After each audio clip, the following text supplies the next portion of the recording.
Quite unfortunate. I hope justice prevails. Now, there was pomp and color in Nandi County during a special ceremony to welcome home new marathon record holder Sebastian Sawe. Talai elders also took the opportunity to bless their son, saying he had secured their heritage for generations to come. Elvis Koskei with more details.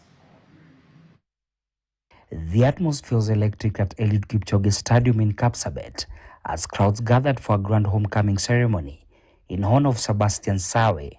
Sawe, who has stunned the globe with his record-breaking runs, was received like a hero with full honors and celebrations. Sebastian shared his athletics journey, emphasizing that discipline, dedication, and relentless training have been the foundation of his success. Si kuamini kuwa naiweza ni mwaka wa 2024 ambao nilikimbia marathon ya kwanza kule Valencia na nikakuwa mshindi, na mbio wangu wa 42 kilometers ikaanzia hapo na nikaendelea kufanya vyema 2025 hivyo. Many people, they're asking, what is the secret? You see where we are standing today, this field, the secret is here. Sawe said he officially started athletics in 2016 after finishing Form 4 in 2015. In 2022, he took part in a half marathon in Spain and emerged the winner. His success continued in 2024 when he won 42-kilometer race in Valencia. Since then, he has been on the winning streak.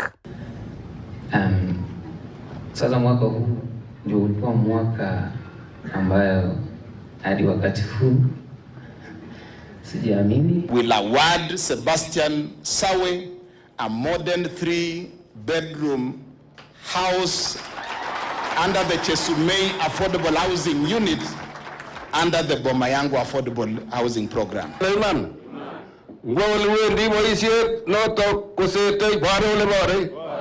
Elders from the Nandi community, the Talai, gave him their blessings. Women at the event also urged both county and national governments to name an educational institution after Sebastian Sawe. Kutengeneza watoto wafanye bidii, wakikuwa wanakuwa wakiwa na mazoezi ambaye kesho yake utakuta mtu nakimbia kama ndege. Kama community wa Nandi na wasee wote wakaburwa tukisema asante kwa kijana wetu. In the event, athletes were also urged to shun performance-enhancing drugs. The ceremony climaxed with Talai elders bestowing traditional blessings upon Sawe, a cultural gesture to wish him greater success in his running career. Elvis Koskei, KTNnews.